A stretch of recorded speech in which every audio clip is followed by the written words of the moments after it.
여러분 안녕하십니까? 뉴스가 있는 저녁 7월 3일 금요일 순서를 시작합니다. 법무부 장관의 지휘를 두고 검찰청에선 전국 검사장 회의가 열려 조금 전에 끝났습니다.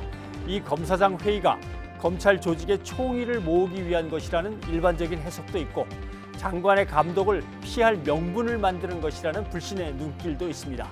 아직 내용이 전해지지 않고 있습니다만 시대의 변화 요구와 민의가 충분히 반영된 진지한 성찰의 결과가 나왔길 기대합니다. 뉴스가 있는 저녁, 오늘 준비한 내용을 안기령 앵커가 소개합니다. 안 앵커 전해주시죠. 오늘의 주요 소식 정리해드립니다. 문재인 대통령이 신임 국정원장의 박지원 전 의원, 통일부 장관에는 이인영 민주당 의원을 각각 내정했습니다. 교착 상태인 남북관계를 풀어나가는 데 방점을 둔 인사라는 해석이 나오고 있습니다.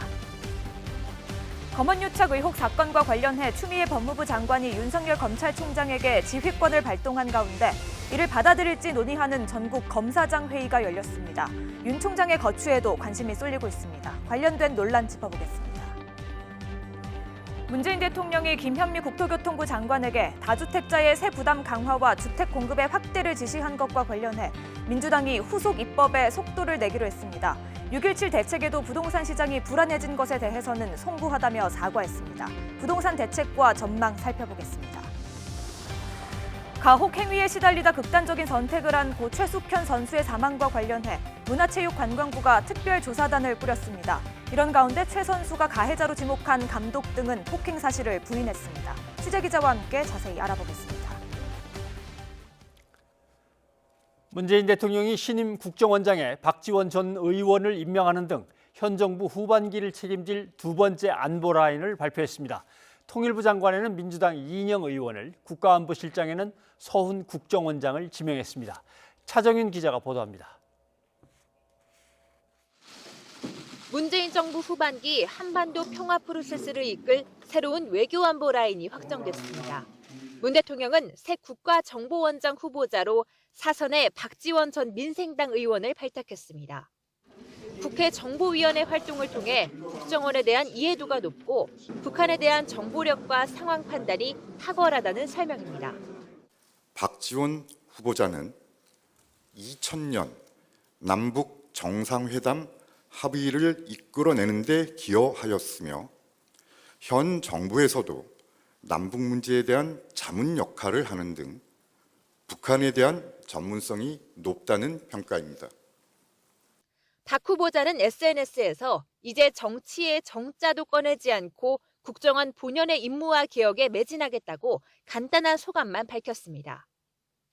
청와대 안보사령탑인 국가안보실장에는 서훈 국가정보원장이 지명됐습니다. 남북 총리회담 대표도 맡은 적이 있고 한반도 에너지 개발기구 사업 당시 북한에 2년간 상주한 경험이 있는 대북 전문가입니다.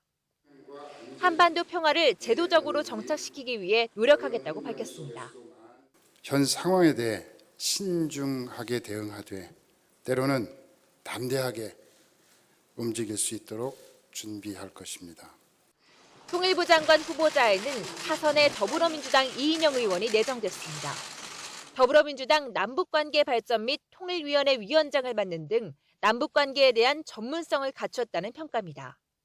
아무래도 대화를 복원해야 할 것 같고 인도적 교류 협력의 문제라든가 지난 시기에는 한가국이 함께 약속했던 것을 임종석 전 대통령 비서실장과 정의용 안보실장도 나란히 대통령 외교안보 특별보좌관에 임명되면서 대북 대미 특사 역할을 할 것으로 기대됩니다. 통일부 장관과 국가정보원장은 국회 청문회를 거쳐 임명됩니다. 새로 꾸려진 문재인 정부 2기 외교안보 라인은 교착된 남북관계와 북미 대화의 돌파구를 열어야 한다는 과제를 안고 있습니다. YTN 차정훈입니다. 국회는 오늘 본회의를 열고 코로나 위기 대응을 위한 3차 추가 경정 예산안을 처리합니다. 고용유지지원금, 청년지원사업 등의 예산을 확대해서 반영했습니다. 다만 저녁 7시쯤에 열릴 것으로 예상했던 본회의는 코로나19 확진자와 접촉한 것으로 확인된 민주당의 오영환 의원의 검사 결과를 기다리느라 밤 10시로 늦춰졌습니다. 국회를 연결해 보겠습니다. 김주영 기자. 네, 국회입니다. 네, 3차 추경안 본회의 처리를 위한 준비는 다 이제 마무리되어 있는 상황입니까? 네, 그렇습니다. 3차 추경안은 상임위 차원의 마지막 단계인 예산결산특별위원회 소위원회와 전체 회의만을 남겨두고 있습니다. 사실상 추경 예산안의 숫자가 바뀔 가능성은 더 이상 없다는 이야기입니다. 그럼에도 오늘 본회의는 밤 10시로 미루어졌는데요. 더불어민주당 오영환 의원이 그제 코로나19 확진자와 접촉했던 사실이 오늘 오전에 알려졌기 때문입니다. 오 의원이 지역 행사에서 악수한 시민이 확진 판정을 받은 건데요. 즉시 오 의원은 검사를 받았고 검사 결과가 조금 뒤인 밤 8시에서 9시쯤 나올 것으로 예상되고 있습니다. 오 의원이 그 사이 접촉한 동료 의원과 보좌진 등이 다수이기 때문에 국회의 모든 일정은 검사 결과가 나온 뒤로 미뤄졌습니다. 검사 결과가 음성이라면 예결위 소위원회의 마지막 회의는 1시간쯤 뒤인 밤 8시 반에, 전체 회의는 밤 9시쯤 소집될 예정입니다. 양당의 의원총회도 이런 일정에 따라 모두 수년됐고요. 본회의는 앞서 말씀드린 대로 밤 10시에 예정돼 있지만 만에 하나 오 의원의 검사 결과에 따라 취소될 가능성도 배제할 수 없습니다. 네, 취소될 가능성도 아직은 남아있는 거고요. 역대 최대 규모의 추경 예산안이다, 그렇게 알려져 왔습니다만은 어떤 예산들이 편성되어 있는지 설명을 좀 해주시죠.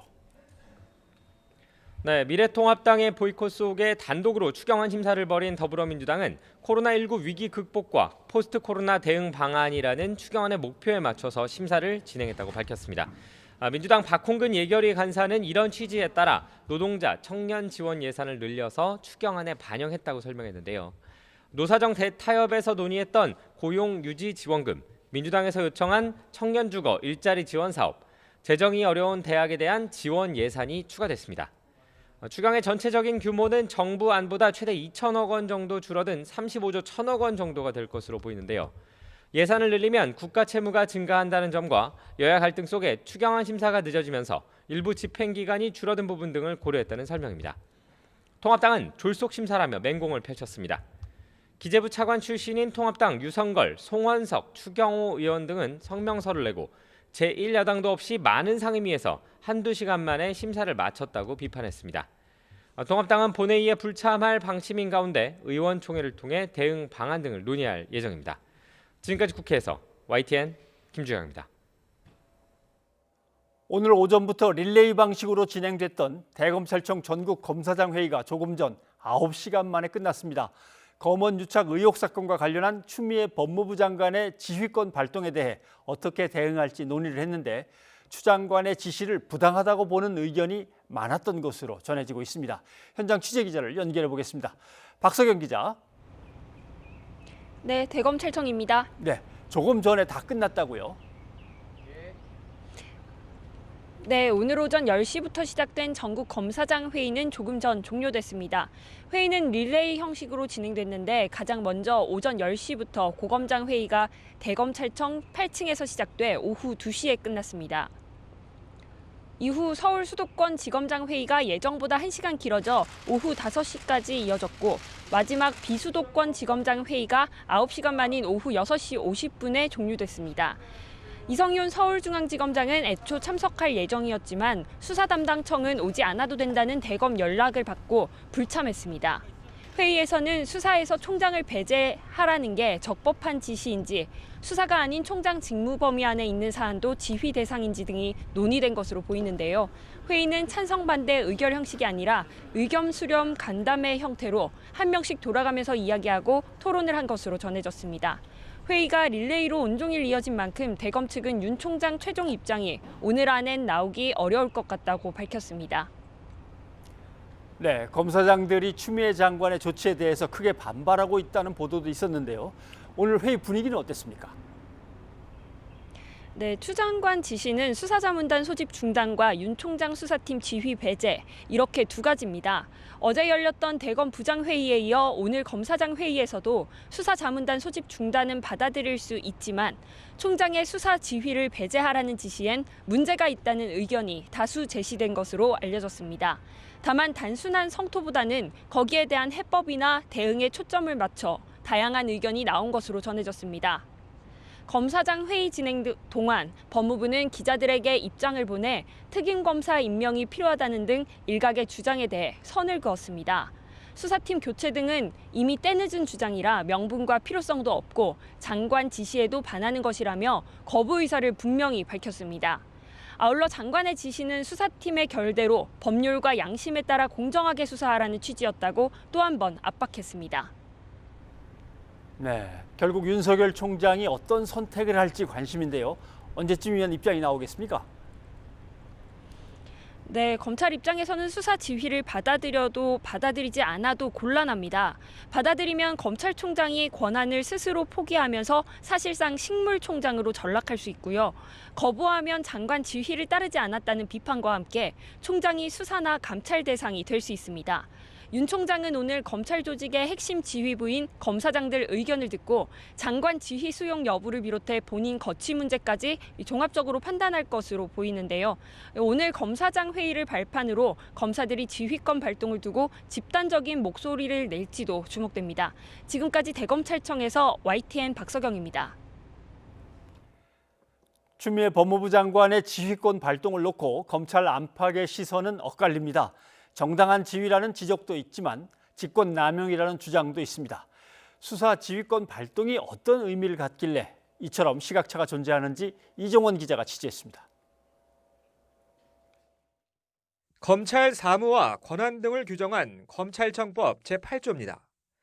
법무부 장관은 일반 사무에 대해선 모든 검사를 직접 지휘 감독할 수 있지만 구체적 사건에 대해선 검찰총장만을 지휘 감독한다고 되어 있습니다.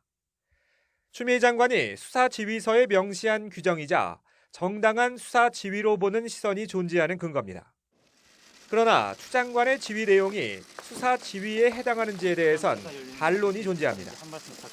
추 장관은 수사 자문단 소집 중단과 함께 수사팀이 수사 결과만 윤석열 총장에게 보고하라고 지시하면서 사실상 이번 수사에서 손을 떼라고 지휘했습니다. 그런데 검찰청법 제12조엔 검찰총장이 검찰 사무를 총괄하고 검사에 대한 지휘 감독 권한도 있다고 명시되어 있습니다. 구체적인 수사 방식과 방향에 대한 지휘가 수사 지휘이지 총장의 권한을 빼앗는 건 장관의 직권남용이라는 주장이 나오는 배경입니다. 무엇보다 수사에 대한 장관의 공식 지휘권 발동이 이번을 포함해 헌정사상 2차례뿐이었던 이유는 정치적 중립과 독립성이 최우선 가치인 검찰 사무의 특수성 때문입니다. 15년 전 첫 지휘권 발동에 반발해 당시 김종빈 총장이 스스로 옷을 벗으며 밝힌 사퇴의 이유이기도 합니다. 다만 현재 갈등 구조가 15년 전과 차이가 있다는 점은 눈여겨볼 대목입니다. 당시엔 총장부터 수사팀까지 견해가 일치된 채로 장관과 대립했지만 이번엔 총장 측근에 대한 수사를 놓고 대검과 수사팀이 대립하는 과정에서 장관이 수사팀의 손을 들어준 형국입니다. 윤석열 검찰총장의 고심이 더 깊을 수밖에 없는 이유이면서 검찰 내부에서도 서로 엇갈린 시선이 존재하는 가장 큰 이유입니다. YTN 이종원입니다.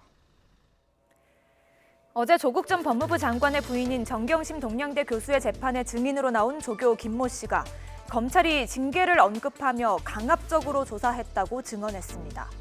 김 씨는 법정에서 지난해 9월 동양대 압수수색에 나섰던 검찰이 징계를 준다고 압박해 잘릴 수도 있겠다는 위협감에 검사가 불러주는 대로 진술서를 작성했다고 말했습니다. 함께 증인으로 나온 한인섭 형사정책연구원장 역시 검사의 심기를 건드리면 기소 위험에 시달리는 것이 많은 피의자들의 현실이라고 호소하기도 했습니다. 이와 관련해 오늘 재판에 출석한 조국 전 법무부 장관은 공개적으로 검찰을 강하게 비판했습니다.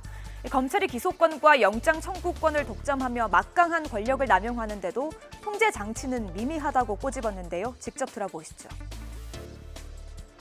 검찰의 권한 남용을 통제하는 장치는 미미합니다.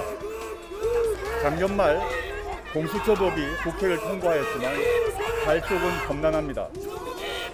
현재 상태에서 검찰의 권한 남용을 통제하고 시민의 인권을 보호할 수 있는 유일한 기관은 법원입니다. 법원이 이러한 역할을 충실히 수행해 주시기를 간절히 소망하고 있습니다. 앞서 재판부 역시 지난 공판에서 검찰 개혁을 시도한 피고인에 대해 검찰의 반격이라고 보는 시각이 존재한다고 언급하기도 했습니다. 이에 대해 검찰은 특정인을 처벌하고자 하는 마음은 없었다며 검찰이 목적을 가지고 실체를 좌우할 능력은 없다고 해명에 나섰습니다. 하지만 검찰의 고위 간부가 언론과 결탁해 총선을 앞두고 모종의 공작을 벌이려 했다는 의혹까지 불거진 상황에서 검찰을 향한 공정성 시비는 더 커질 것으로 보입니다. 지난 총선 직전에 검찰 고위 간부가 특정 언론과 결탁해서 모종의 공작을 벌이려 했다는 의혹, 이른바 검언유착 의혹입니다. 특히 그 검찰 간부가 현직 검찰총장의 최측근 인사라는 점에서 이번에 의혹을 낱낱이 파헤쳐야 한다라는 주장이 강합니다. 그런데 지금 이 의혹의 실체를 캐기도 전에 누가 어떤 방식으로 조사하느냐를 놓고 검찰에서 혼란이 빚어지고 있는 겁니다. 신장식 변호사와 함께 이 논란을 좀 더 캐보겠습니다. 어서 오십시오. 네, 안녕하세요. 그동안에 이제 안 나왔던 얘기들을 다시 살펴본다면 네. 당시 총선 직전인 2월 13일이죠. 2월 13일에 윤석열 검찰총장이 부산 고검을 방문했다. 그랬죠. 부산 고검의 의혹의 그 검사장이 마침 근무를 또 하고 있었다. 네. 거기에 채널 A 기자가 따라갔는데 거기서 뭐가 있었는지는 모르지만 그 다음 날 드디어 이제 이철 대표에게 편지를 쓰죠. 편지를 써서 야, 어떻게든 감옥 속에서 좀 잘 처리가 되려면 이런 취재에 협조를 하라. 이제 이렇게 시작이 됐다는 거죠. 그렇죠. 이제 2월 13일 날 윤석열 총장이 왜 부산 고검에 방문을 했는가부터 좀 살펴봐야 되는데요. 예. 그때 대검 인사가 있었습니다. 대검 그렇죠. 인사가 있었고 그래서 소위 윤석열 총장의 손발이라고 할 수 있는 그렇게 불렸던 대검의 부장검사들이 전부 다 지방으로 발령을 받죠. 그러고 나서 윤석열 총장이 갑자기 전에 없이 부산지검부터 부산고검부터 해서 광주지검까지 이렇게 방문하는 지역 순회 일정을 펼치기 시작을 한단 말이죠. 정기적으로 그 시기에 늘 하게 되는 지도 그런 게 아니었어요. 순회 지도가 아니단 말이죠. 예, 아니었어요. 그래서 이게 무슨 대선 후보냐, 왜 지역을 부산 갔다 광주 갔다 이런 얘기를 하는데 마침 거기에 한동훈 이미 뭐 이름이 다 나왔으니까요. 네. 한동훈 검사장이 있었고 그날 이동재 기자와 백모 기자 채널 A 백모 기자가 한동훈 검사장을 만났다는 거죠. 그다음에 그 자리에서 이런저런 이야기를 했는데 이걸 이동재 기자가 직접 밝혔어요. 뭐라고 얘기를 했냐면 뭐 이철 등 관계자들에게 편지도 써놓았다. 유시민을 한번 수사를 해야 되는 거 아니냐. 그랬더니 한동훈 검사장이 이거는 뭐 밝혀진 드러난 거에 보자면 나는 거기는 관심이 없다. 이거는 서민들 금융 피해 사건이다. 라고 얘기를 했다고 하는데 여기에 또 한동훈 검사장이 뭐 그러다가 한 건 걸릴 수도 있겠죠라는 말을 했다는 얘기를 이동재 기자가 조선일보랑 인터뷰를 하면서 본인이 밝혀서 이야기를 했습니다. 조선일보와의 인터뷰에서 밝힌 내용입니다. 예, 밝힌 내용입니다. 그러니까 그날 왜 이런 대화가 윤석열 총장이 하필 부산에 간 바로 그날 한동훈 검사장과 이동재 기자와 백모 채널A 기자는 이런 대화를 왜 한동훈 검사장과 했고 그 다음 날 왜 편지를 썼는지에 대해서는 여러 의혹이 지금 제기되고 있는 상황입니다. 그러면 얘기를 갖다 다시 좀 모아서 정리를 하자면 당시에 채널A 백 기자의 휴대전화에서 발견된 이 기자의 한동훈 검사장과의 대화, 거기에 있다는 거죠. 그게 이제 결정적인 증거라는 관측이 있거든요. 예, 그렇죠. 그래서 실은 이게 저는 윤석열 총장이 좀 왜 도대체 이렇게 수사를 하지 하는 의문이 두 가지가 드는 부분이 있어요. 그러니까 이동재 기자가 조선일보랑 인터뷰를 한 걸 보면 본인은 순전히 한동훈 검사장을 사칭을 해서 녹취록도 자기가 머릿속에서 그냥 다 쓴 거고 그다음에 제보자 X에게 녹취 파일, 음성 파일을 들려준 것도 한동훈 검사장이 아니라 다른 취재원의 목소리였을 뿐이다. 이렇게 얘기를 한단 말이죠. 그다음에 거기 얘기를 보면 윤석열 총장이 직관하는 만큼 수사는 과도하게 이루어질 거다라고 이철 전 대표에게 이야기도 한 편지도 이렇게 썼어요. 그러면 실제로 윤석열 총장과 한동훈 검사장을 사칭해서 이동재 기자가 강요 미수 또는 적어도 취재윤리를 위반한 무리한 취재를 했다는 거거든요. 근데 그렇다면 한동훈 검사장이나 윤석열 총장은 이동재 기자를 매우 엄하게 지금 법적 조치를 취해야 되는 거거든요. 자기 말을 사칭한 거니까. 근데 오히려 이동재 기자를 계속해서 감싸고 도는 듯한 행태를 지금 보이고 있어요. 그러면서 백모 기자의 녹취 파일이 서울중앙지검 형사 1부 정진홍 부장검사가 있는 형사 1부에서 입수가 됐다고 하니까 수사자문단으로 이거를 다시 또 사건을 넘긴단 말이죠. 예. 그러니까 왜 이렇게 사건을 빙빙 돌리는지 이것도 의문입니다. 네.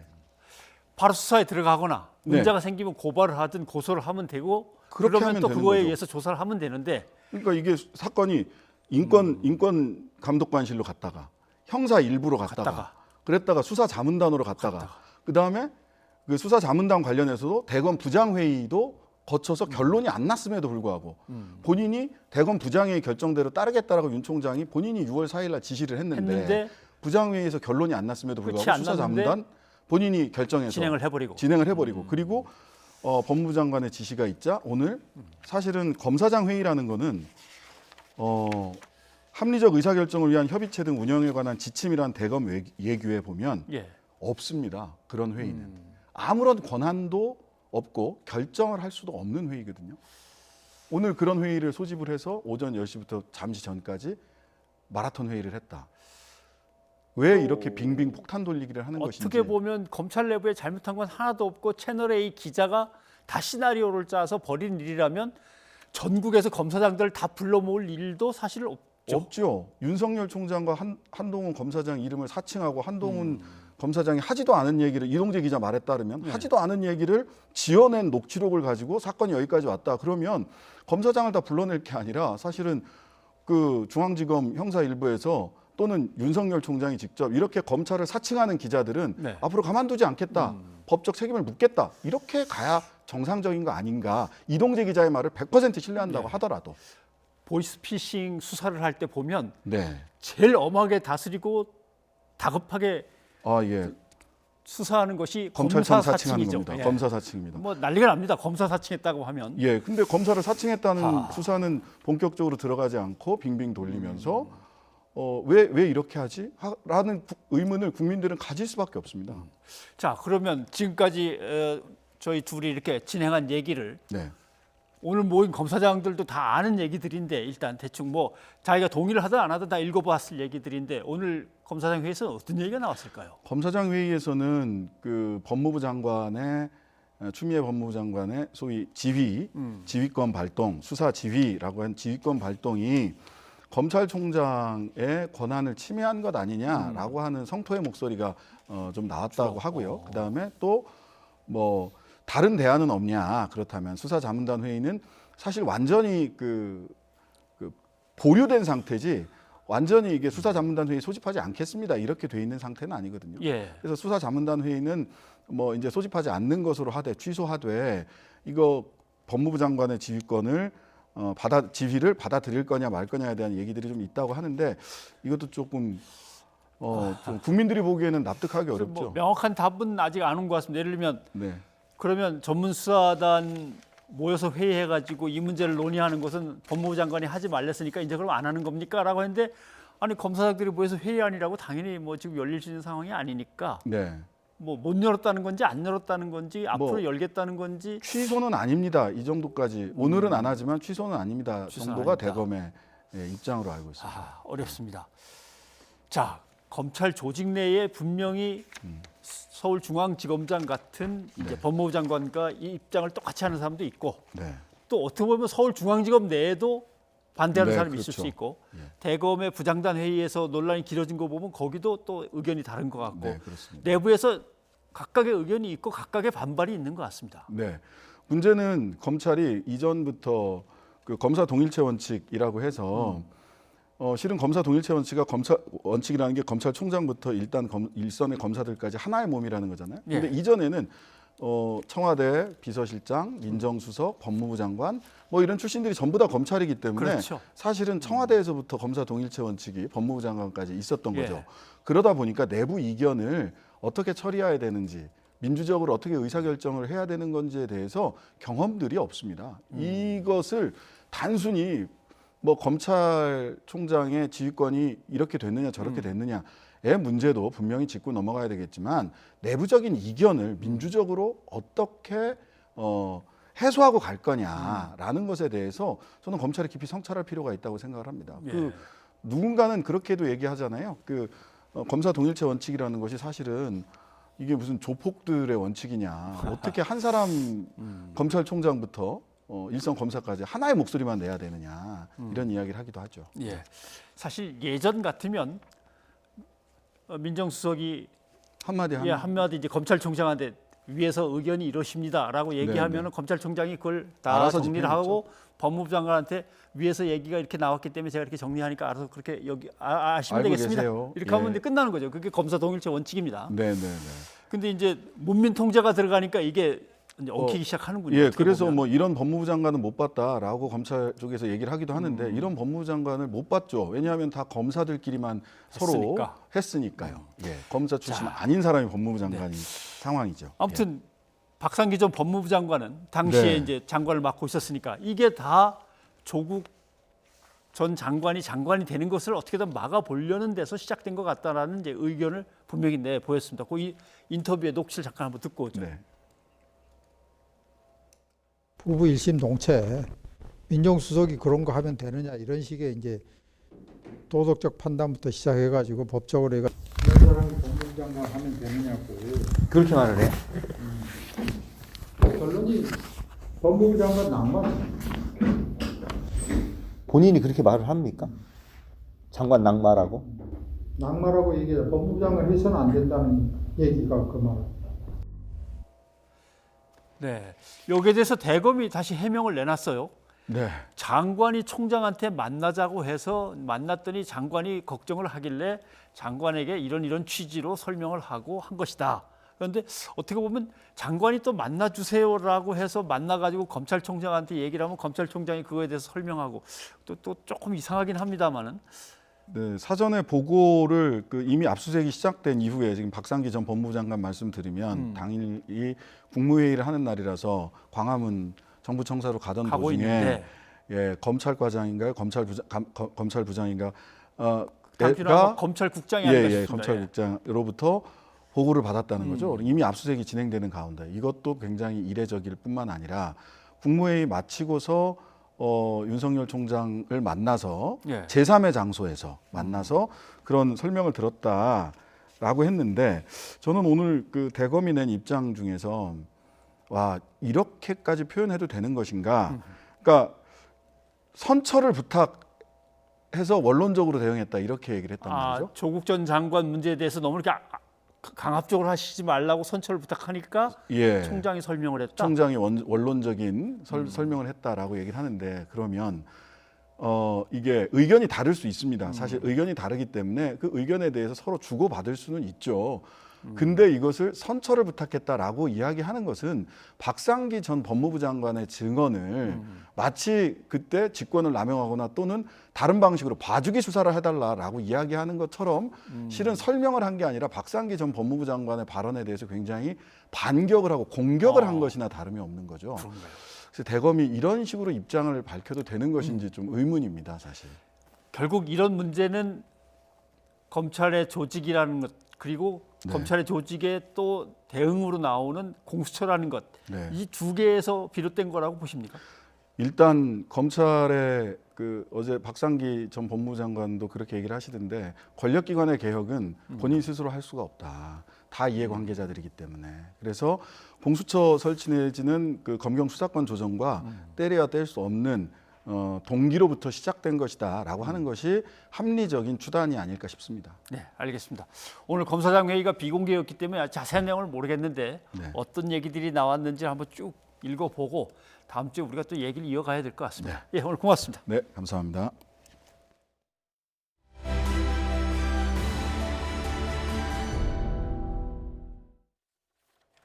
폭행과 모욕을 당하고 피해자가 폭로 고발을 해도 책임을 물으려고 하면 다들 나는 아니라고 합니다. 예, 그렇습니다. 고 최숙현 선수가 극단적인 선택을 하기 직전 어머니에게 죄를 밝혀달라고 지목한 그 사람들이 있죠. 그렇죠. 예, 바로 경주시청의 철인 3종 경기팀의 감독과 팀 닥터 그리고 선배 선수 등 4명입니다.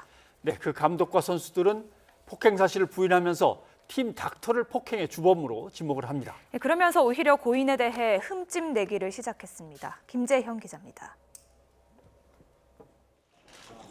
고 최숙현 선수 사망과 관련해 지금까지 취해진 인사 조치는 감독의 직무정지뿐입니다. 이마저도 폭행이 아닌 관리 감독 소홀에 대한 책임을 물은 겁니다. 최숙현 선수한테 뭐 하고 싶은 이야기 따로 없으세요? 감독은 선수 폭행 사실을 부인하고 있습니다. 그거는 시인을 안 했습니다. 다른 선수들의 그 증언을 들어보면 다른 선수들보다 더 애착을 또 많이 가졌다고 합니다. 녹취록에 자주 등장하는 팀 닥터. 정확하겐 물리치료사가 모든 폭행을 주도했다고 주장합니다. 명칭은 그래 쓰는데 팀 이제 운동 처방사죠. 처방사. 의사도 아니고 물리치료사도 아니고 운동을 어떻게 하라 어떻게 하는 처방사라고 지금 파악이 됐습니다. 감독은 더 나아가 오히려 자신은 팀 닥터의 폭행을 말렸지만 역부족이었다고 주장합니다. 녹취록 나왔는 거고 우당탕탕 하는 그 부분에 대해서는 그 팀 닥터가 애를 구타를 하는 걸 감독이 말렸는 걸로 지금 파악이 됐습니다. 그래서 팀 닥터가 제가 보지는 않았는데 성취가 상당히 크다고 합니다. 힘도 세고 또 그런데 그 감독님이 말리다가 안 돼서 선수들까지 합세해서 말렸는 걸로 오늘 파악됐습니다. 하지만 녹취록을 들어보면 감독의 주장은 설득력이 떨어집니다. 팀 닥터의 폭행 당시 선수들에게 울지 말라고 겁박한 건 옆에 있던 감독입니다. 짜지 마라. 네. 아프나? 아닙니다. 다투세요. 알아서 때리셔야 돼. 아프나? 네, 아닙니다. 죽을래 나한테? 아닙니다. 야, 포닥을 할래 나하고? 아닙니다. 감독은 물론 고 최숙현 선수가 가해자로 지목한 선배 2명 역시 혐의를 전면 부인하고 있습니다. 오히려 고인의 가정사와 사생활을 거론하며 문제 제기 자체를 이해할 수 없다는 입장입니다. 그분이 어떤 흥결이 있더라도 우리는 또 그리고 그분에 대해서는 또 개인 사생활 보호가 있기 때문에 사생활에 관한 것에 대해서도 오늘 진술을 많이 들었고 들은 상태에서 감독님이나 선수가 그분을 케어하는 이런 내용이 많았습니다. 전혀 알려지지 않는 부분에 대해서. 뒤늦게 최윤희 문체부 2차관을 단장으로 하는 특별조사단이 구성된 가운데 대한철인삼종협회는 애초 일정보다 사흘 앞당긴 오는 6일 최숙현 선수 관련 스포츠 공정위원회를 개최합니다. YTN 김지영입니다. 네, 보신 것처럼 고 최숙현 선수가 지목한 감독과 선수들은 팀 닥터를 폭행의 주범으로 몰고 있습니다. 그렇다면 선수의 훈육을 감독해야 될 그 감독은 정말 폭행에 가담하지 않았을까요? 그런데 경주시청에서 활동했던 선수들은 감독 역시 폭행의 주범이라고 했습니다. 한 선수는 감독의 폭행으로 갈비뼈가 골절되는 중상을 입은 사실도 새롭게 드러났습니다. 양시찬 기자가 취재했습니다. 너는 아무 죄가 없다. 이빨 깨물어. 어디서 양아치 짓을? 어? 야, 커튼 쳐. 이거 잠깐 강행하시고 콩비지지 제가 끓였습니다. 팀 닥터로 불린 물리치료사가 선수에게 폭행을 가하는 동안 옆에서 태연하게 방조한 사람은 감독 김모 씨입니다. 김 씨는 경주시 체육회의 조사에서도 폭행 사실을 완강하게 부인했습니다. 방금 한 말씀만 해주시죠. 하지만 YTN 취재 결과 선수들의 증언은 달랐습니다. 선수단 안에서 벌어진 모든 폭행의 주범은 바로 감독 김 씨라는 겁니다. 선수들의 증언을 통한 김 씨의 폭행 수준은 예상을 뛰어넘습니다. 한 선수는 김 감독에게 골방에 갇혀 폭행을 당해 갈비뼈 골절이라는 중상까지 입었습니다. 이 선수의 변호인은 김 감독의 폭행은 기간과 횟수를 특정할 수 없을 만큼 상습적인 폭행이었으며 갈비뼈 골절을 포함 몇 건의 진단서를 확보했다고 전했습니다. 이뿐만이 아닙니다. 틈만 나면 손찌검을 했고 신고 있던 슬리퍼를 벗어 얼굴을 때리는 일도 다반사였다는 주장입니다. 나이나 성별을 가리지 않고 대부분 선수가 폭행의 대상이 됐으며 특히 음주를 즐겼던 김 감독이 술에 취하면 폭력성이 더 세졌다는 구체적인 진술까지 나옵니다. 안 맞은 선수를 찾는 게 더 빠르다. 이런 말이 나올 정도로 경주시청을 겪어간 선수들은 진짜 한 명도 빠짐없이. 팀 닥터로 불린 물리치료사 안 씨는 항암 치료를 받는 것으로 알려진 상황. 피해 선수들은 하나같이 김 감독과 체육회가 물리치료사 안 씨에게 혐의를 떠넘기고 사건을 덮으려 한다고 분노하고 있습니다. 현재까지 김 감독의 폭행 혐의를 고소한 선수 3명 외에 다음 주 추가 피해 선수들의 고소가 잇따를 전망입니다. YTN 양시창입니다. 네, 국민적인 공분을 사고 있는 이번 사건과 관련해서 취재기자와 더 얘기를 나눠보도록 하겠습니다. 이현아 기자. 네. 자, 참 끔찍한 가혹행위가 엄청나게 가해진 것 같은데 이 고 최 선수가 증거를 모으고 여러 곳에 도움을 요청했는데 아무도 안 도와준 겁니까? 그렇습니다. 최 선수는 외부의 도움을 요청한 횟수만요. 2월부터 최소 6번입니다. 최 선수 측이 지난 2월에 국가인권위원회에 최초 진정서를 제출했습니다. 이후에 경주시에 민원을 제기했고요. 3월 인권위 진정을 취하하고 수사당국에 고소를 했습니다. 4월에는 대한체육회 스포츠인권센터에 또 6월에는 대한철인3종협회에 진정서를 각각 제출했습니다. 그리고 최 선수는 지난달 25일입니다. 마지막으로 인권위에 다시 진정을 냈습니다. 최 선수가 보시는 것처럼 마지막까지 이렇게 간절히 도움을 요청했지만 그 어떤 기관도 피해 상황에 대한 특별한 조치를 취하지 않고 방관한 겁니다.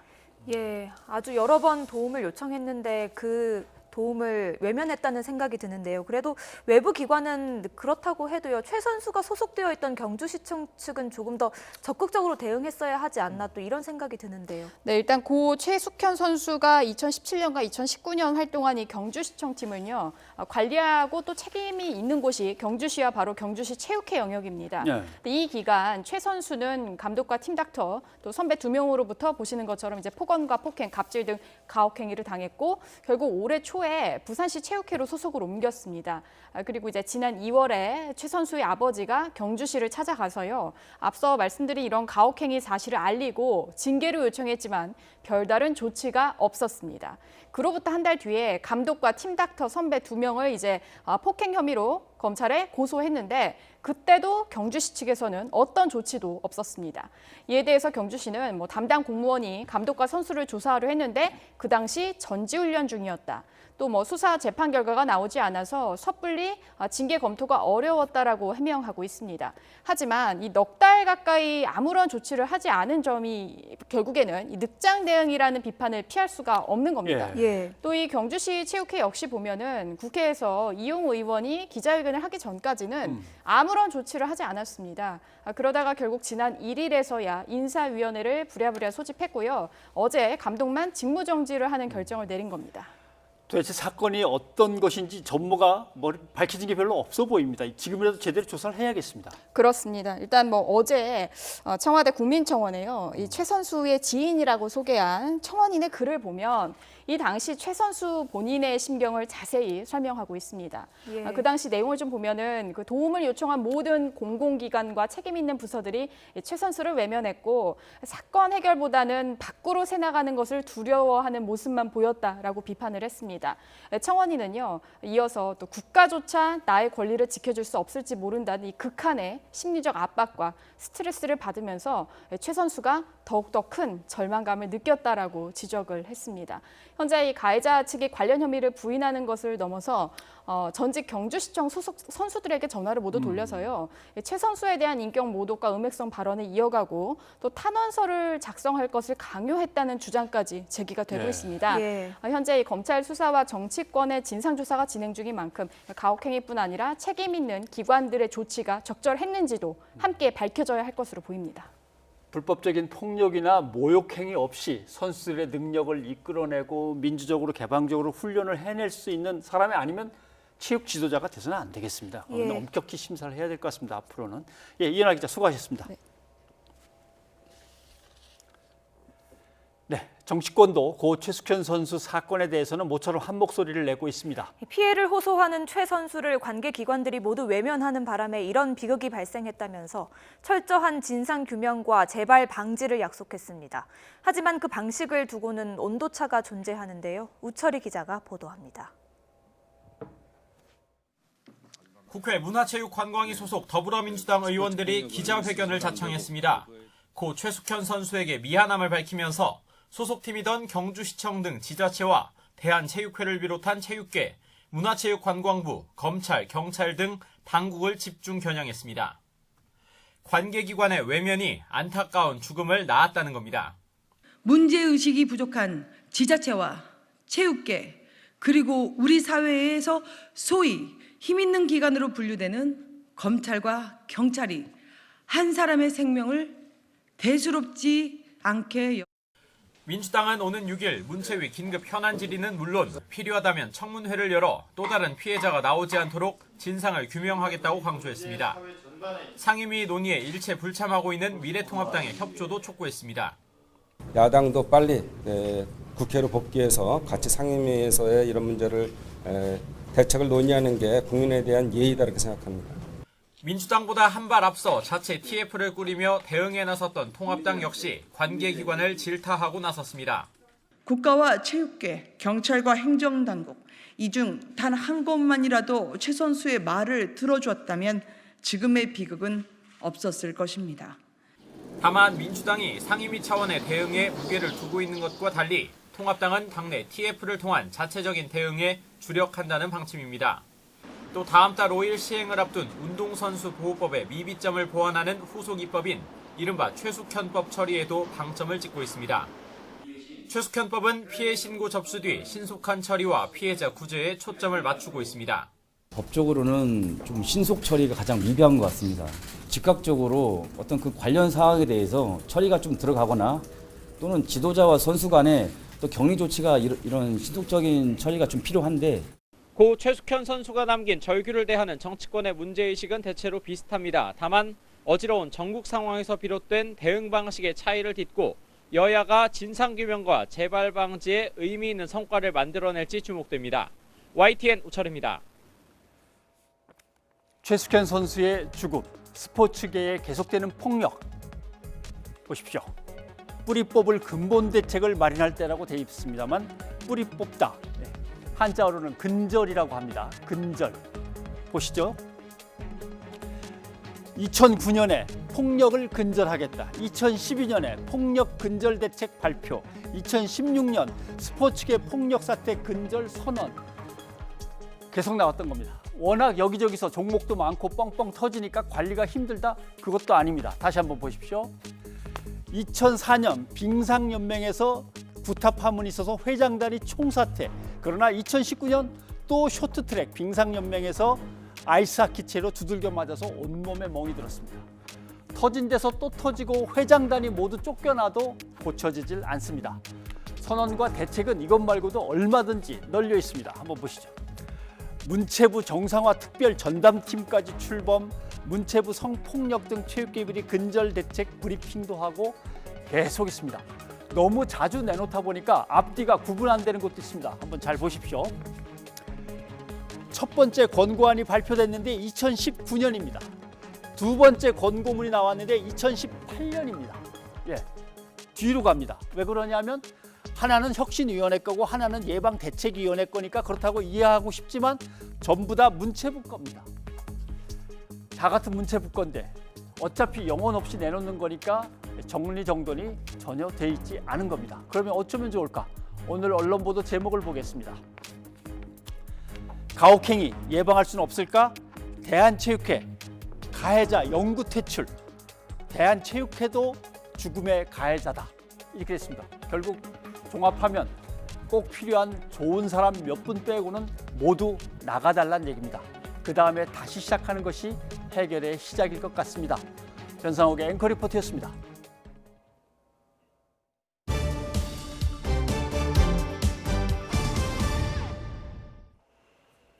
남성에서 여성으로 성전환 수술을 받았다가 강제 전역했던 변희수 전 하사 기억하시죠?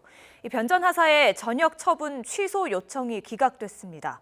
군은 법에 따른 결정이라는 입장인데 변 전 하사 측은 행정소송을 예고했습니다. 임성호 기자입니다.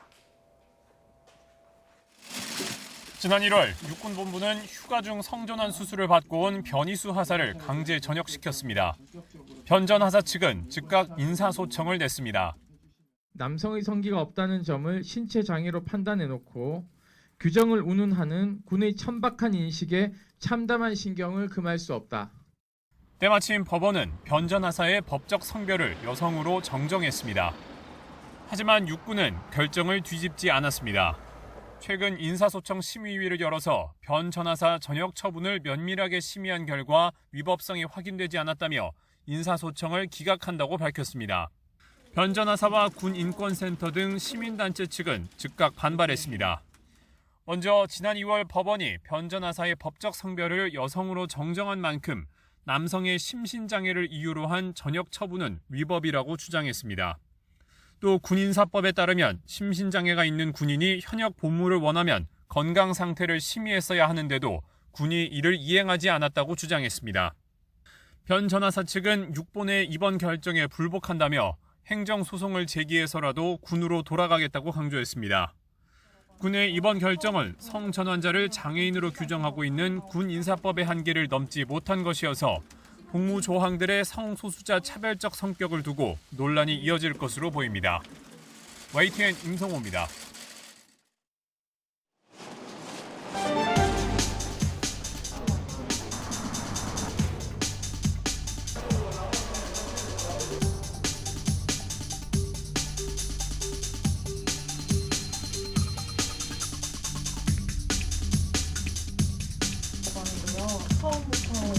성소수자 군인들이 차별받지 않는 환경에서 각자 임무와 사명을 수행할 수 있었으면 합니다.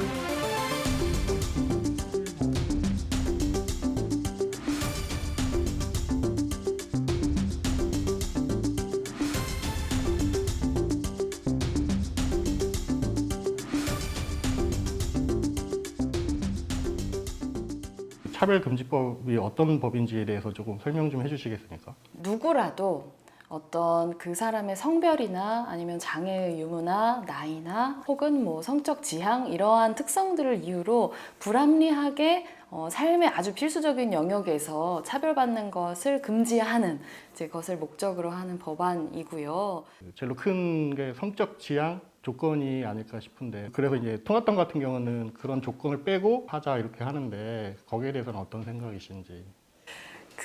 이제 17대 국회에서 저희 고 노회찬 의원께서 대표 발의하셨었던 포괄적 차별금지법에 대해서도 이 성적 지향을 빼야 한다 이런 종류의 얘기들이 있었는데, 그에 대해서 노 의원이 하셨던 말씀이 성적 지향이 빠진 차별금지법은 차별금지법이 아니라 차별조장법이다. 이렇게 얘기를 하셨어요. 근데 다른 것들은 다 놔두고 요거 하나만 거기서 제외한다라고 하는 건 여전히 그것이 차별이라는 걸 명백하게 인지하고 있음에도 불구하고 그 부분만은 계속 차별하겠다라고 하는 선언과 다름없기 때문에 성적 지향이 빠진 차별금지법은 차별금지법이라고 볼 수 없는 것이죠.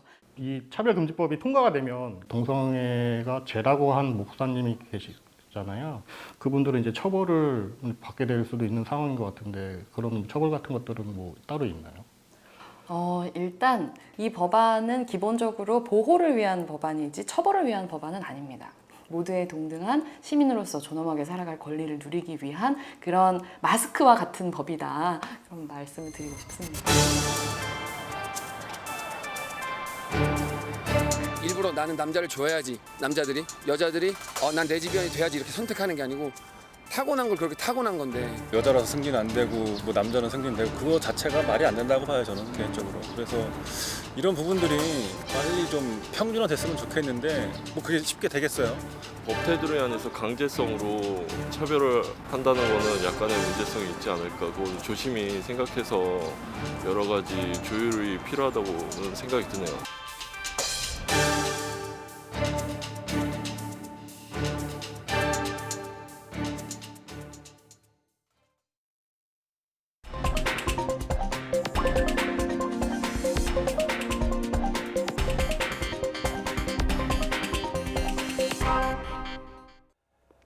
어제 문재인 대통령이 직접 강력한 부동산 대책을 주문하고 나서면서 부동산 이슈로 정치권도 뜨거워졌습니다. 참 좋은 경제연구소 이인철 소장과 함께 자세한 이야기 나눠보겠습니다. 시청자 여러분도 궁금하신 점 있으시면요. 샵 0945로 문자 그리고 유튜브 댓글로 남겨주시기 바랍니다. 어서 소장님 오십시오. 안녕하십니까? 예.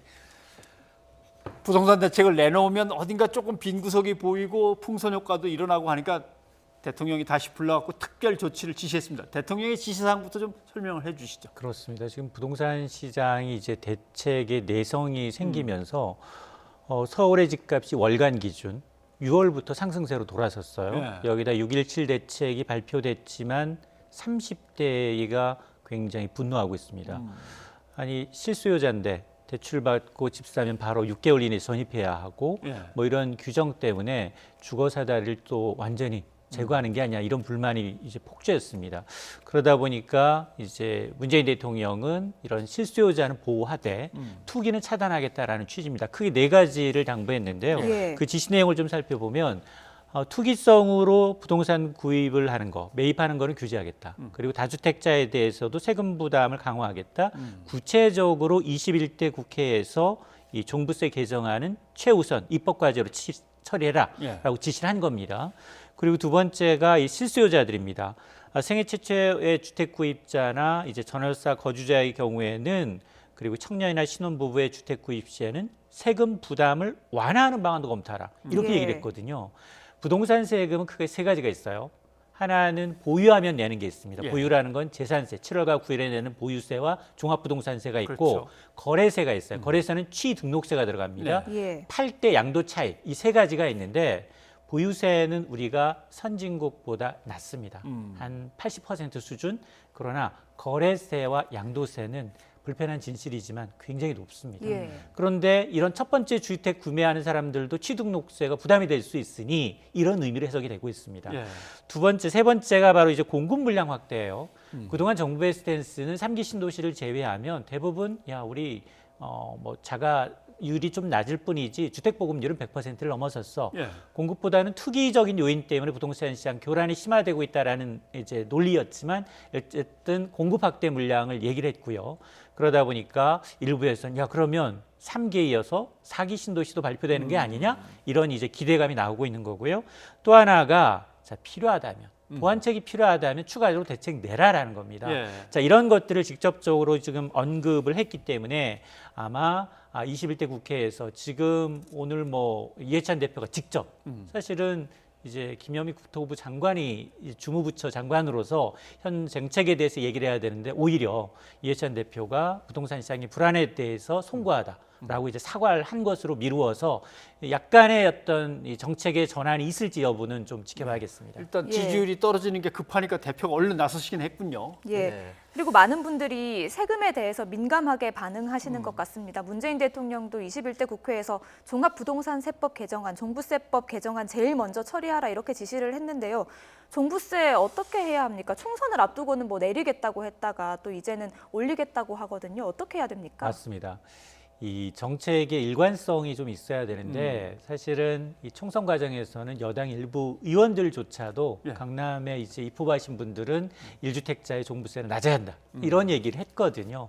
여기다 이제 이낙연 당시 선대본부장까지도 동조하는 듯한 발언을 했기 때문에 20대 국회에서는 무산이 됐지만 21대 국회에서는 종부세 인상안이 이제 굉장히 일사천리로 갈 확률은 높습니다.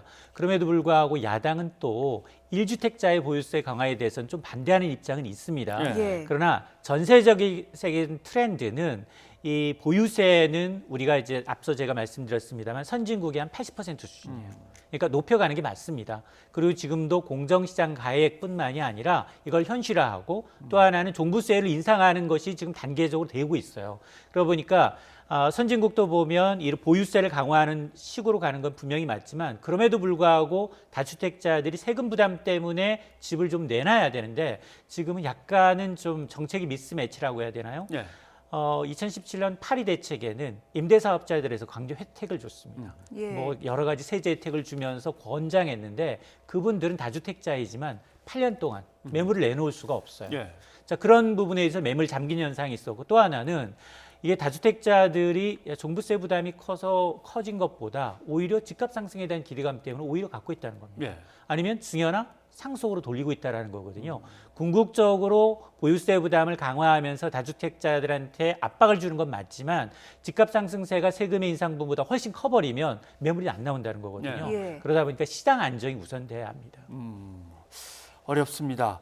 이 아까 말씀하신 일관성, 이제 개연성이라고 하는 게 정책이 이제 있어야 되는 건데 그게 이제 정책이 어떻게 흘러가고 어떻게 될 거라는 것도 알면은 거기에 또 투기가 몰려버리니까 맞습니다. 이게 참 집값 정책은 어렵습니다. 그러나 좀 이렇게 가닥을 확실히 잡고 보유세는 계속 올리겠다, 거래세는 낮추겠다, 계속 이 방향으로 간다 이렇게 되면은 그나마 개연성도 있으면서 뭔가 안정도 좀 되고 투기도 약간은 뭐 수그러 들고 이럴 수 있을 것 같은데 쉽지 않네요. 근데 부동산 세금은 아까 제가 양도소득세와 이제 거래세는 굉장히 높다라고 말씀을 드렸는데 누구도 거래세를 낮추자는 얘기는 못해요. 못해요. 그렇습니다. 왜냐하면 이게 지금 세수하고도 밀접한 연관이 있을 뿐더러 또 하나는 가장 중요한 게 뭐냐. 20번 이상, 뭐 4번이다, 7번이다, 22번이다. 기본적인 원인은 이 저금리에 넘쳐나는 유동성이 지금 시중 저금리보다는 부동산 시장에 더 이제 수익률이 높다라는 기대감이 깔려 있다는 거거든요. 부동산 불패 신뢰가 남아 있다라는 건데 이게 국토부만의 문제가 아니라 이 1,100조 원에 달하는 유동성을 투자나 다른 자산으로 좀 유인할 수 있는 유인책이 필요한데 정부 협업이 전혀 안 되고 있어요. 지난주에 최근에 발표됐던 금융세제 발표안에서도 보면 간접 투자를 권장해야 되는데 펀드는 기본 공제가 없습니다. 2022년부터 펀드에서 10만 원 이득을 얻으면 당장 2만 원을 떼가는 구조거든요. 상장된 주식에 대해서는 2천만 원까지 기본 공제를 해주면서 펀드는 제로입니다. 그러다 보니까 이 유동성을 어떻게 투자나 소비를 유인하느냐 이것도 굉장히 중요합니다. 예. 이 부동산에 대해서 정치권에서도 아주 논쟁이 뜨겁습니다. 다주택자에 대해서 주택을 처분하라 이런 권고가 또 나왔잖아요. 여기에 대해서 정치권에서 좀 논쟁이 있었습니다. 먼저 듣고 오겠습니다.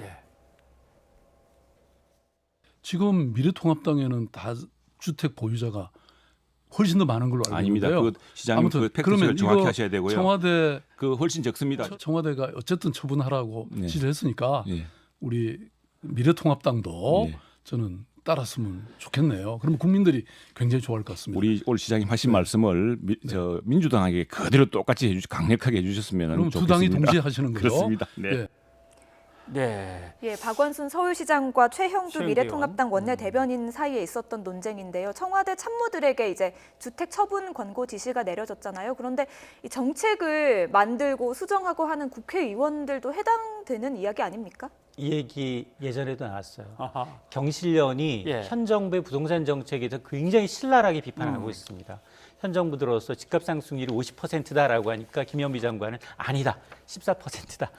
계속해서 정부 정책에 나올 때마다 부동산 시장이 굉장히 풍선 효과로 오르는 것에 대해서는 인정을 하지 않고 정책은 잘 작동되고 있다. 이런 식으로 계속 언급하다 보니까 지금 정치권에서 여야가 지금 싸울 일이 아니거든요. 아니 당연히 다수당인 여당이 다주택자들이 많을 수 있고 그리고 뭐 전 정권과 이전 정권과 비교해서 집값 상승이라는 게 복합적인 요인이잖아요. 기존에 있었던 규제가 그대로 유정이 되는 거고 그 규제나 법령이라는 건 시차를 두고 반영을 하게 돼 있습니다. 그러니까 지금 가장 뿔난 것들은 30대예요. 집값도 많이 올라버렸지만 지금 빚을 내서 최근 2년 동안 가장 많이 주택대출을 받은 이 비중을 보니까 연령대를 보니까 30대입니다. 거의 36%예요.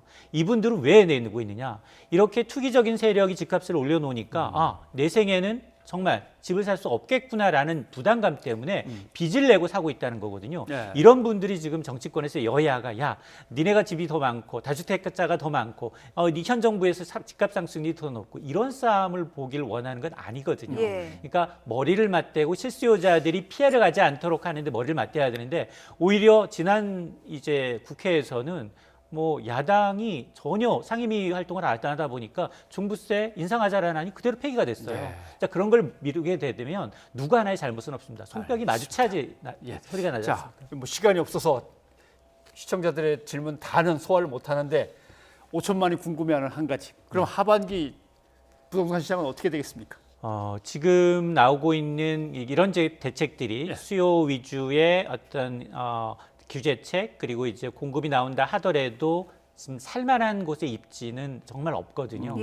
그리고 서울 시내를 만일 공급을 늘린다고 하면 재개발, 재건축 내지는 그린벨트를 풀어야 되는데 그린벨트에 대해서는 서울시와의 협업도 좀 어려운 상황이고요. 그렇다고 해서 지금 당장 재개발, 재건축을 풀기도 어렵습니다. 오히려 불쏘시개가 될 수 있기 때문에 그렇기 때문에 아마 청약시장은 굉장히 핫해질 수 있습니다. 그리고 정부가 계속해서 이런 시그널을 주고 있기 때문에 이런 지금은 역풍선 효과로 전부 다 이제 지방으로 내려갔던 세력들이 다시 9억 원 이하의 주택이 있는 뭐 구로구, 금천구, 노원구 이런 쪽으로 또 매수세가 쏠리고 있어요. 서울에 상대적으로 약한 지역.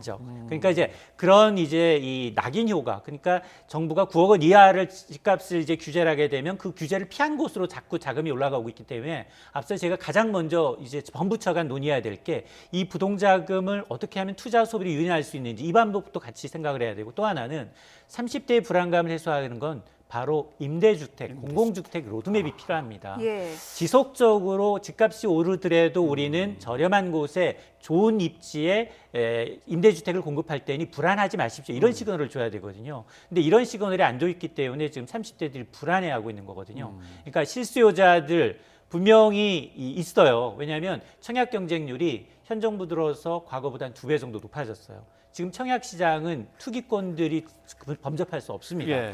그거는 실수요자들이 분명 불안하고 있다는 것을 인지하고 이 부분에 대한 정말 임대주택이나 실수요자에 대한 이제 대책으로 초점의 중심을 좀 맞춰야 합니다. 네, 알겠습니다. 이인철 소장님 고맙습니다.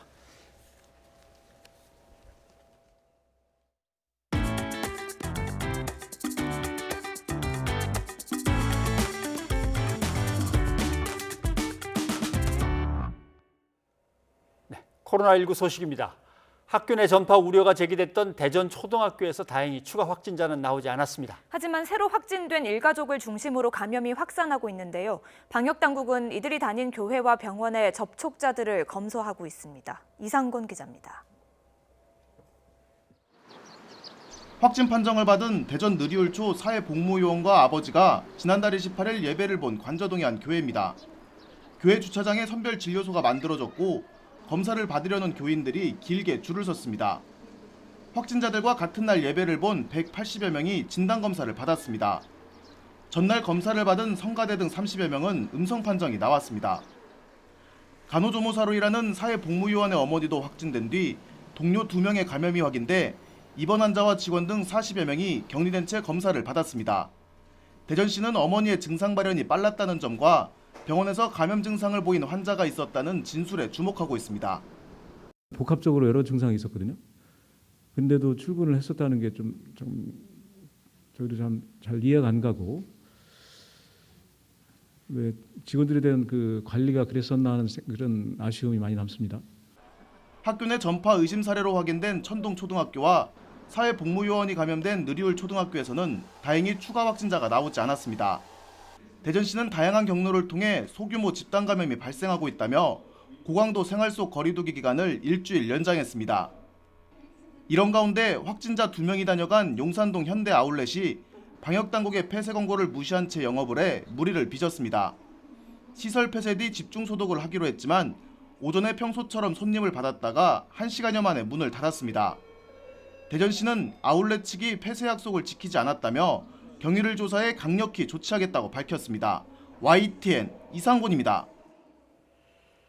시청자 여러분의 의견 소개해드립니다. 네, 코로나19 확산과 관련해서 2813님, 개인 위생을 지키는 것만이 코로나19로부터 우리의 건강을 지킬 수 있다는 것을 잊지 않았으면 합니다. 정은경 본부장도 오늘 국민이 백신입니다. 지금 같아서는 이렇게 얘기하시더라고요. 그 말씀이 맞는 것 같습니다.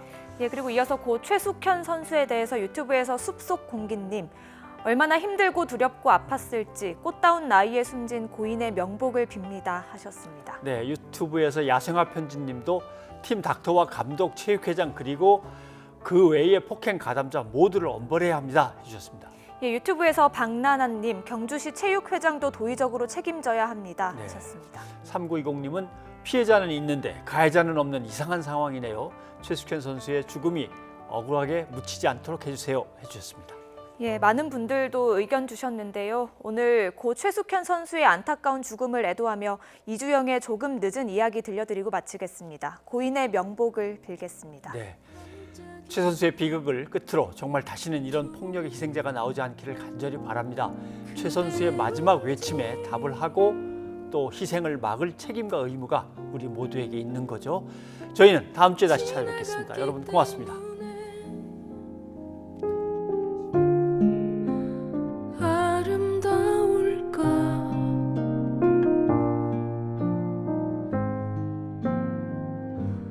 이런 말 조금만 잊었지만 미안해 말뿐이니 말 이제는 못해 그래서 혼자 되뇌이는 결국은